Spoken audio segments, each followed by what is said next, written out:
Most coaching businesses never see the day where they can make multiple six figures a month, and let alone even work to the point where they can do seven figures a month. Now, with this, you're going to know how to systematically position your coaching business so you don't have to be like the rest. You can make multiple six figures a month and push towards more. As I'll explain here, it all begins with the front end. All your favorites and all your most successful coaching people in the industry, people like Eman, TGR, Brez, they all have massive front ends, right? 2.4 million followers, 1.3 million followers, 1 million followers. And although necessarily followers don't always equate to having more cash, it definitely helps from an authority standpoint, a social status standpoint, but it all begins with a front end. How they're able to do that? Well, you have things like ads, right? Paid media, whether it's YouTube ads, retargeting ads on Instagram ads, Twitter ads, anything that's paid media is a way to get front end traffic. Another way, content, specifically organic content. So whether it's like YouTube vlogs, IG reels, anything that's organic that's made by you and it's more authentic, more to yourself. And then obviously front-facing profiles, right? So whether it's more so their pictures, the way they signal themselves, even reels, educational reels, value reels, all of these things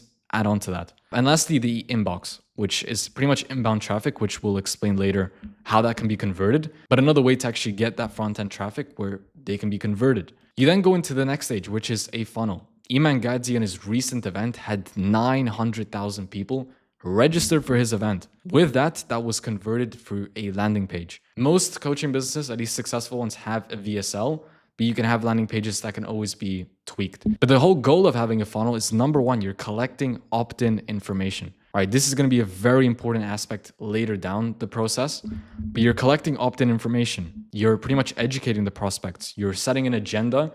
You're showing them what's to expect, and you're educating the prospects on what it is that you help with. You're going to their pain points, and it's a good way of following down and funneling the unserious people. Because I guarantee you, all these followers aren't the most qualified people, aren't the people you want to have on board in your coaching business.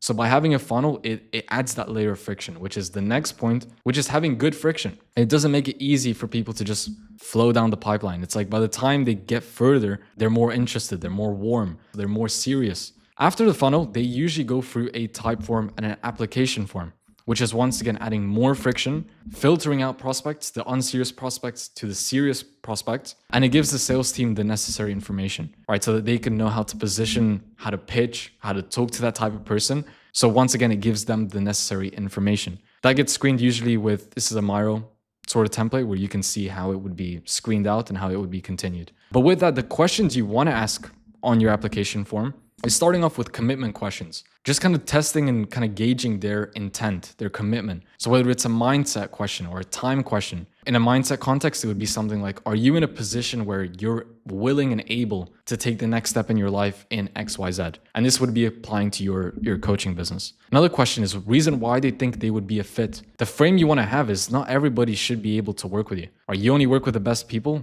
They need to qualify. They need to vet themselves to you and why they would be a good fit. Number three, if approved, how much are they actually able to invest? Right, at the end of the day, you don't want to be speaking to people who aren't qualified. You don't have the money to actually invest into themselves and into your coaching business. So once again, qualifying them. Question 4, what is their biggest struggle with X? So the biggest pain point in your coaching offer, what are they struggling with? What do they feel like they need help with? And that's one, again, really good question to pass on to the sales team. And lastly, and foremost is what would they actually hope from working with Name? In this context, it would be your name. What would they hope? Do they want support? Do they want guidance, the right education, everything that will help them? Once again, helping the process and actually helping the sales team. That gets screened into a CRM, right? Which the goal in the CRM is, number one, have organized screening. Things are organized in the internal aspect of the business for your sales team and the management standpoint, and it's organized. So organized screening, taking the people who aren't qualified to the ones who are qualified, people who have more capital towards people who don't have more capital,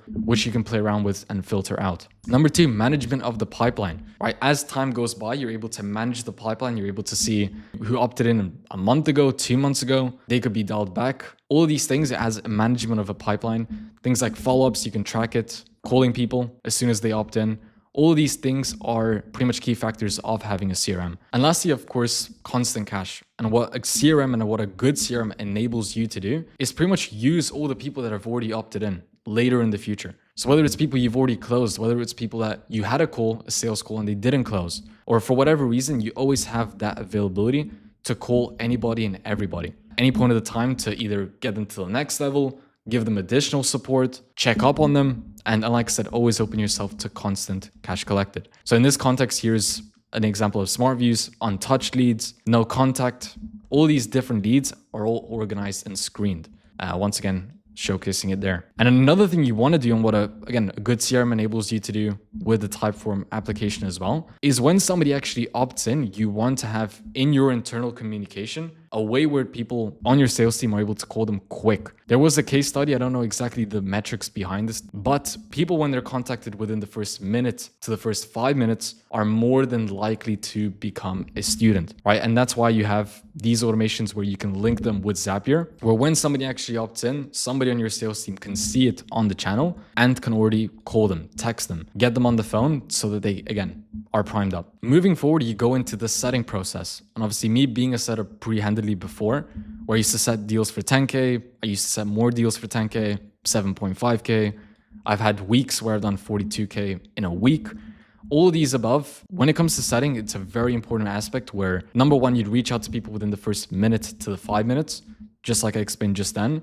And pretty much you're there to help. That's the frame you want to have. You're not there to be hungry to set them. You're there to literally help. That was the best mindset frame I had when I was a setter, is you're solely there to help them out. And if what you can do can actually help them, they have the pain points, they have the struggles, then you set them. As a setter, it's super important to also have fun in the process, where once again, you're helping them, you're there to help out, you're having a good time, and you're setting them if you feel like they need help. And like I said, when you do the right way, this is the framework where they're more than likely gonna need your help. And this is the best framework I was given, where number one, you're uncovering what got them interested in signing up, what got them interested in actually applying, whatever it is through the process, wherever they came from. You ask them what got them interested on your coaching business. Are they looking to write a book? Are they looking to start a business? Whatever your coaching business is, you're able to kind of probe on that.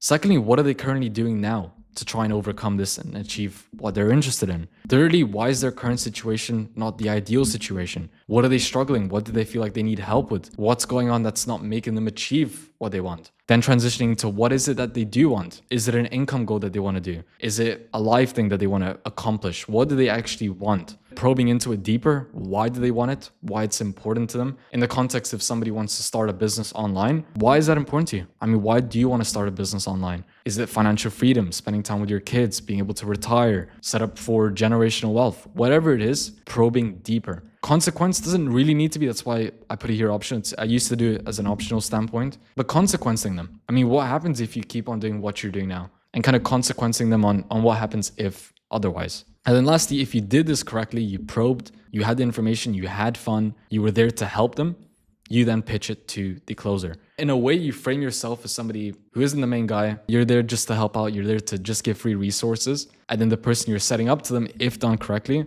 is somebody who's experienced, is a consultant, and that's their job, is to help people like them. And this applies to both phone setting, if you were to call people and you had a dial list, or if you also wanted to DM set. So if you had inbound traffic from DMs, the same framework applies. And the only difference between phone setting and DM setting, it's more condensed. When it comes to DMs, it's much more quicker, much more shorter. So you can actually get to the point where you can actually set them. Now, as for the pre-close call checklist, you want to have number one, prospect primed up. If you did your job well, they should be excited, they can't wait, and they're primed up. Secondly, you have automated pre-call flows, right? So reminders set 24 hours before, 3 to 4 hours before, 15 minutes before. Once again, having automated pre-call flows so that they will show up. And this is a way where you can also increase your show rate. And by extension, the more people can show up to appointments, the more cash you're gonna actually make. So automating that side of things. The third one, actually giving them a sales asset or sales assets sent over to them and confirmed on the call, which they can look over. So whether it's another pre-call video, whether it's all the students you helped, testimonial videos, an agenda video, where you're kind of setting how the call is gonna be, what you can help them out with. Once again, increasing their buyer state. Fourthly, confirming that they watched the above. Usually this is after 24 hours after speaking from a setter to them. Just confirming they watched it, they have everything that they need. And lastly, notes prepped for the closer. So whether it's things the setter gauged from speaking in the conversation, things that the closer should be worth knowing about before getting onto the call, having those notes prepped for the closer. And this should be SOP for your setters and your sales team. And with that, it's just going to make everybody's life a lot easier. And next, you transition into the close call. where number one, you're digging beyond just the surface level. You're going deeper on their current state, deeper on their future state. You're probing into it as well. You're just going beyond the surface level. Along with that, you have the doctor frame. Just like you wouldn't go to a hospital or a doctor's appointment and say, I have a headache, give me some pills. The doctor will always probe and have the doctor frame, where they'll ask you, how long have you had the headache for? What do you feel like's caused the headache? Have you eaten anything that you shouldn't have eaten? Do you feel okay? Are you going under a lot of stress? All these things are the doctor frame. And with that enables you to have more information, which can then be used back at them. A good book to actually have a context on how this all works for a setter and a closer is gap selling, where it's like you're taking their current state to their future state and you're doing it in a way where you're asking questions and making them sell themselves. Thirdly of all, you have that frame of there to help them. Right? As a closer, you're not hungry for the commission. You're not hungry to close the deal. You're there to simply help them. And when you have that frame, the job gets easier. Similar to the framework of the setter is how you would go about it. Once again, going into what got them interested. What are you currently doing now? Specifically, why is it not the ideal situation? What do they want? Why is it important to them? All these things, but just on a more deeper standpoint, right? So going deeper, picking up on the cues, especially if it's a Zoom call or a face-to-face, you're able to pick up on social cues, sub-communication, their facial expressions, their tonality. Once again, more nuances to it, but that will come with experience, where you're able to actually pick up on the cues. Fourthly, obviously being able to be comfortable with challenging the prospect, right? Being able to have that authority where you can challenge them, their belief systems, the way they've been doing decisions their whole life, being able to challenge that and overcome that. And lastly and foremostly, being versed with pre-handling and actually handling objections. Right, the best objections are ones where you don't have to have the objection. You can pre-handle them before the call. That kind of goes on to the third point, which is picking up on cues, listening to every single word that they're saying, and being able to pre-handle that before you actually pitch. And lastly, for mostly, if not unable to do that, when it comes to handling the objections, being versed with it, being able to actually overcome that and help them overcome it. And that's the close call. Specifically, even on closing, I mean, on my second month, I did 96K in cash collected. So I've had my experience in actually doing this and testing it out and actually getting good at little things like picking up on cues, comfortable with challenging prospects to make uncomfortable decisions, and so on. And there's usually mainly two outcomes on a close call. It's quite simple. Somebody either closes or they don't close. In the context of them not closing, even if they're not a buyer today, they could be a buyer later down the line. Right, so which is why you do have to leave it off on a good note, where again, you can have an email and an SMS nurture. Email campaigns send over to them for however long it is with a drip sequence where you're still at top of their mind. And they can come back to you 3 months later saying, look, I'm finally ready to make the change. I want to do it. And because you had an email campaign, you were able to stay on top of their mind. Next, an SMS campaign. So once again, even texting them, targeting them from multiple different channels, not just limiting it to one, making sure that they see you everywhere. And as well as that, implementing retargeting ads. So like Facebook ads, YouTube ads, Instagram ads, Twitter ads, where once they see your profile, they clicked on it, then they get pretty much blasted with retargeting ads. So that's a really good way to, once again, get them back on board. However, if they do close, the game doesn't just stop there. Right, so you can set up yourself an onboarding, and with an onboarding, you can use it as an opportunity to be able to collect more cash. Right, so after a deal gets closed, you set up an onboarding. Usually, you want to set up the onboarding ideally the next day or 24 hours to 48 hours, where you onboard them, you go over exactly their access, you get them on board, they know where everything is, but you don't just stop there. You use it as an opportunity to pretty much either upsell them, bring them on board into like a continuity offer, a downsell offer, which is also going to help you with more cash up front, which then could be funneled back into like ads and into the infrastructure from the top.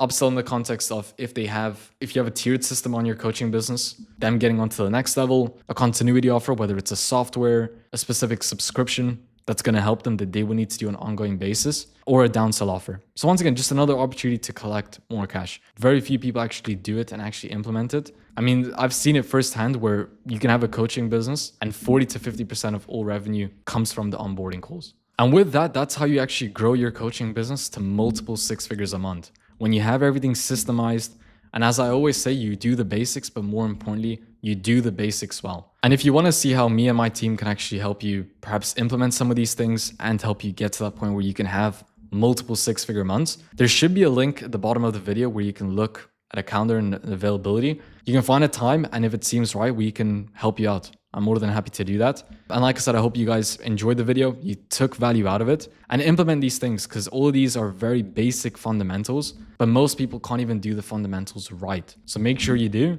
and I hope you can get to the point where you can do your 6-figure months for your coaching business.